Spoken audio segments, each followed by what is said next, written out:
salam sejahtera, selamat beraktivitas. Biarlah hari ini lebih baik dari hari sebelumnya. Pemeliharaan dan berkat Tuhan selalu berkelimpahan di dalam kehidupan kita semua. Mari kita baca dan renungkan firman Tuhan dari Matius 14 dari ayat 22 sampai dengan 36.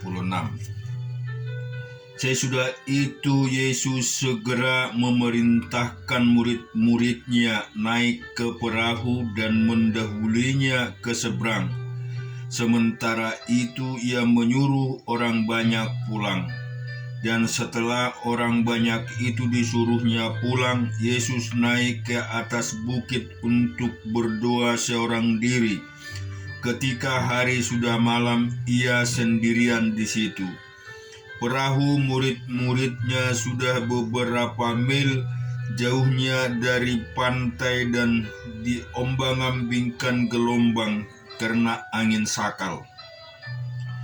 Kira-kira jam 3 malam datanglah Yesus kepada mereka berjalan di atas air. Ketika murid-muridnya melihat dia berjalan di atas air, mereka terkejut dan berseru, "Itu hantu!" lalu berteriak-teriak karena takut. Tetapi segera Yesus berkata kepada mereka, "Tenanglah, aku ini, jangan takut." Lalu Petrus berseru dan menjawab dia, "Tuhan, apabila Engkau itu, suruhlah aku datang kepadamu berjalan di atas air." Kata Yesus, "Datanglah." Maka Petrus turun dari perahu dan berjalan di atas air mendapatkan Yesus. Tetapi ketika dirasanya tiupan angin, takutlah ia dan mulai tenggelam lalu berteriak, "Tuhan, tolonglah aku." Segera Yesus mengulurkan tangannya, memegang dia dan berkata, "Hai orang yang kurang percaya, mengapa engkau bimbang?" Lalu mereka naik ke perahu dan angin pun redalah. Dan orang-orang yang ada di perahu menyembah dia, katanya, "Sesungguhnya engkau anak Allah." Setibanya di seberang, mereka mendarat di Genesaret. Ketika Yesus dikenal oleh orang-orang di tempat itu, mereka memberitahukannya ke seluruh daerah itu. Maka semua orang yang sakit dibawa kepadanya. Mereka memohon semuanya diperkenankan menjamah jubahnya, dan semua orang yang menjamahnya menjadi sembuh. Kita juga akan baca di Ayub 22 ayat 6, ayat 22 ayat 16 sampai dengan 30. Mereka yang telah direngut sebelum saatnya, yang alasnya dihanyutkan sungai. Mereka yang berkata kepada Allah, "Pergilah daripada kami," dan yang Maha Kuasa dapat berbuat apa terhadap kami. Namun dialah juga yang memenuhi rumah mereka dengan segala yang baik, tetapi rancangan orang fasik adalah jauh daripadaku. Hal itu dilihat oleh orang benar dan mereka bersukaria. Orang yang tidak bersalah mengolok-olok mereka. Sungguh, lawan kami telah dilenyapkan dan peninggalan mereka telah habis dimakan api. Berlakulah ramah terhadap dia, supaya engkau tentram. Dengan demikian engkau memperoleh keuntungan. Terimalah apa yang diajarkan mulutnya dan taruhlah firman-Nya dalam hatimu.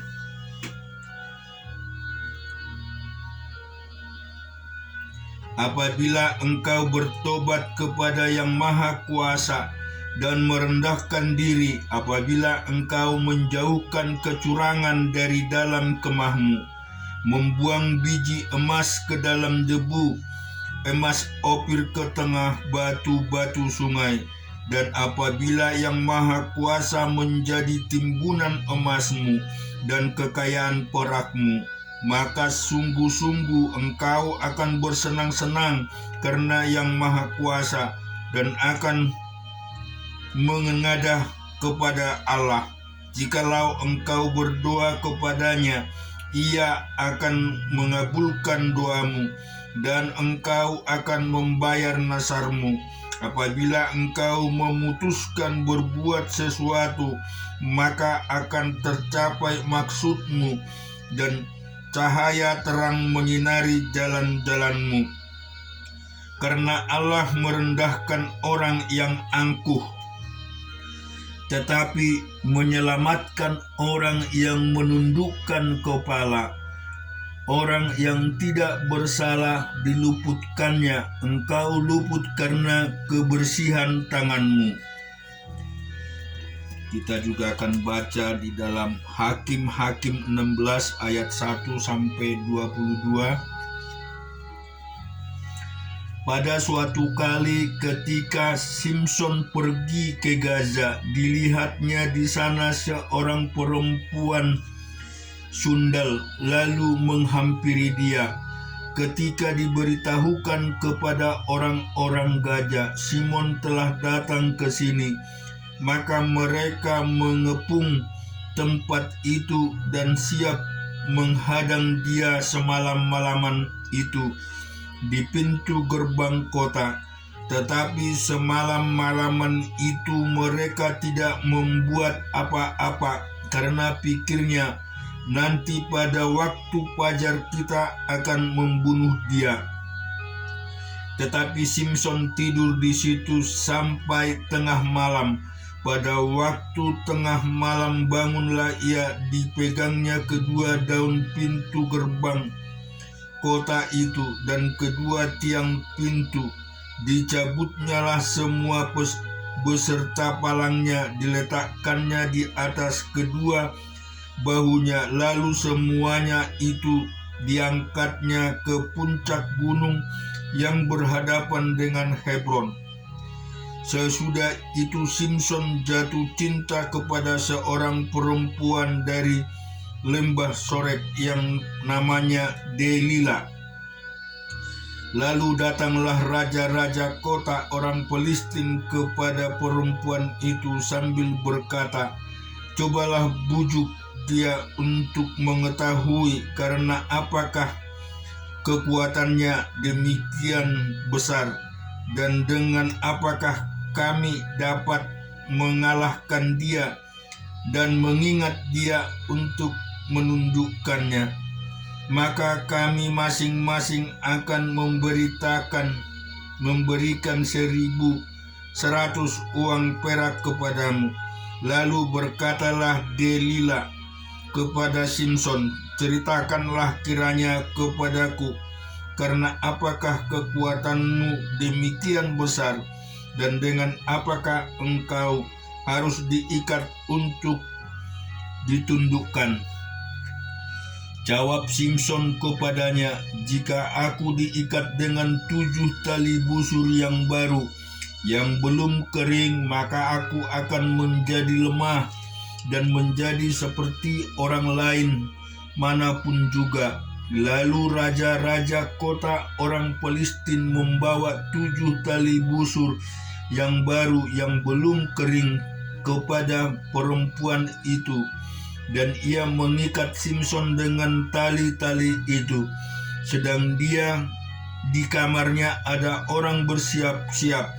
Kemudian berserulah perempuan itu kepadanya, "Orang-orang Filistin menyergap engkau, Simson."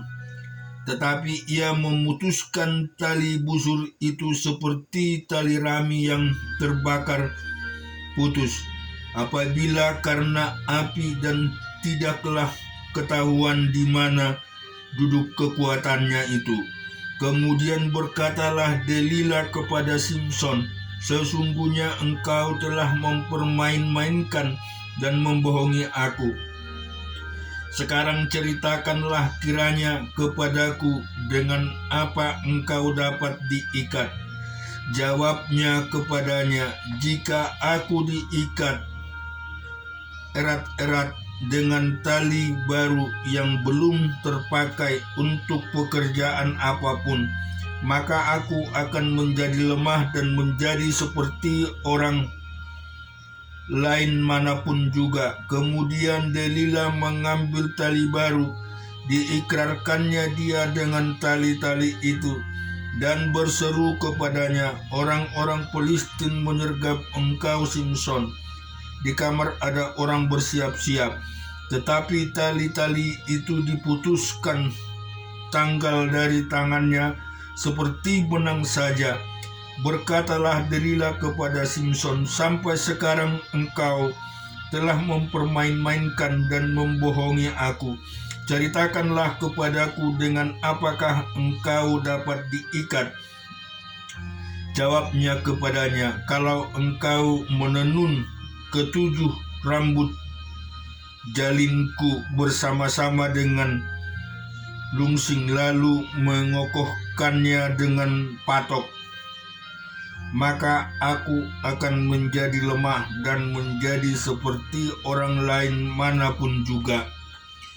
Kemudian perempuan itu mengokohkan lagi tenunan itu dengan patok, lalu berserulah ia kepadanya, "Orang-orang Filistin menyergap engkau, Simson." Tetapi ketika ia terjaga dari tidur, disertakannya lepas patok tenunan dan lungsing itu. Berkatalah perempuan itu kepadanya, "Bagaimana mungkin engkau berkata, 'Aku cinta kepadamu,' padahal hatimu tidak tertuju kepadaku? Sekarang telah 3 kali engkau mempermain-mainkan aku dan tidak mau menceritakan kepadaku karena apakah kekuatanmu demikian besar?" Lalu setelah perempuan itu berhari-hari merengek-rengek kepadanya dan terus mendesak-desak dia, ia tidak dapat lagi menahan hati, sehingga ia mau mati rasanya. Maka diceritakannya lah kepadanya segala isi hatinya. Katanya, "Kepalaku tidak pernah kena pisau cukur, sebab sejak dari kandung ibuku aku itu seorang nasir Allah. Jika kepalaku dicukur, maka kekuatanku akan lenyap daripadaku, dan aku menjadi lemah dan sama seperti orang-orang lain." Ketika dilihat Delila bahwa segala isi hatinya telah diceritakannya kepadanya, disuruhnyalah memanggil raja-raja kota orang Filistin. Katanya, "Sekali ini lagi datanglah kemari, sebab ia telah menceritakan segala isi hatinya kepadaku." Lalu datanglah raja-raja kota orang Filistin itu kepadanya sambil membawa uang itu. Sesudah itu dibujuknya Simson tidur di pangkuannya, lalu dipanggilnya seorang dan disuruhnya mencukur ketujuh rambut jalinya, sehingga mulailah Simson ditundukkan oleh perempuan itu, sebab kekuatannya telah lenyap daripadanya.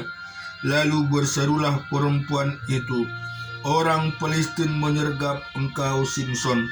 Maka terjagalah ia dan tidur, serta katanya, "Seperti yang sudah-sudah, aku akan bebas dan akan meronta lepas." Tetapi tidaklah diketahuinya bahwa Tuhan telah meninggalkan dia.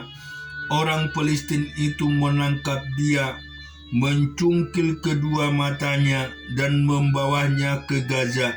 Di situ ia dibelenggu dengan 2 rantai tembaga, dan pekerjaannya di penjara ialah menggiling. Tetapi rambutnya mulai tumbuh pula sesudah dicukur. Kita juga akan membaca di dalam Keluaran 37 ayat 1 sampai 16. Bezaleel membuat tabut itu dari kayu penanga, 2,5 hasta panjangnya, 1,5 hasta lebarnya, dan 1,5 hasta tingginya. Disalutnyalah itu dengan emas murni dari dalam dan dari luar, dan dibuatnyalah bingkai emas sekelilingnya. Dituangkannyalah 4 gelang emas untuk tabut itu pada keempat penjurunya, yaitu 2 gelang pada rusuknya yang satu dan 2 gelang pada rusuknya yang kedua. Dibuatnya kayu pengusung dari kayu penanga, dan disalutnya itu dengan emas. Dan dimasukkanlah kayu pengusung itu ke dalam gelang yang pada rusuk tabut itu, supaya tabut dapat diangkut. Dibuatnyalah tutup pendamaian dari emas murni, 2,5 hasta panjangnya dan 1,5 hasta lebarnya. Dibuatnya 2 kerub dari emas, dari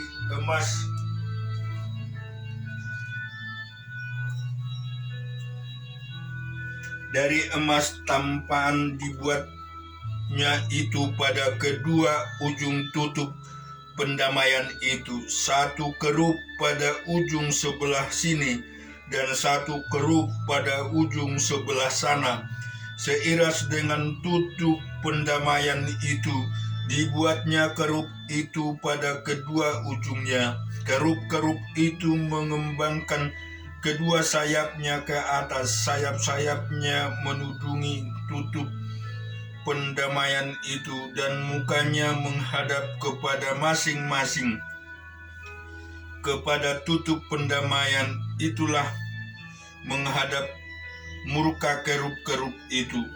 Dibuatnyalah meja itu dari kayu penanga, 2 hasta panjangnya, 1 hasta lebarnya, dan 1,5 hasta tingginya. Disalutnyalah itu dengan emas murni, dan dibuatnya bingkai emas sekelilingnya. Dibuatnyalah sekelilingnya jalur pinggir yang setapak tangan lebarnya, dan dibuatnya bingkai emas sekelilingnya jalur pinggirnya itu. Dituangkannyalah untuk meja itu 4 gelang emas, dan dipasangnyalah gelang-gelang itu di keempat penjurunya pada keempat kakinya. Dekat ke jalur pengiringlah gelang itu, yakni tempat memasukkan kayu pengusung, supaya meja itu dapat diangkut. Dibuatnyalah kayu pengusung itu dari kayu penanga, dan disalutnya dengan emas, yaitu supaya meja itu dapat diangkut. Dan dibuatnyalah perkakas yang di atas meja itu, yakni pinggannya, cawannya, pialanya, dan kandilnya, yang dipakai untuk persembahan curahan, semuanya dari emas murni. Amin. Kiranya firman ini menguatkan kita dan memberkati, meneguhkan kita semua. Tuhan memberkati.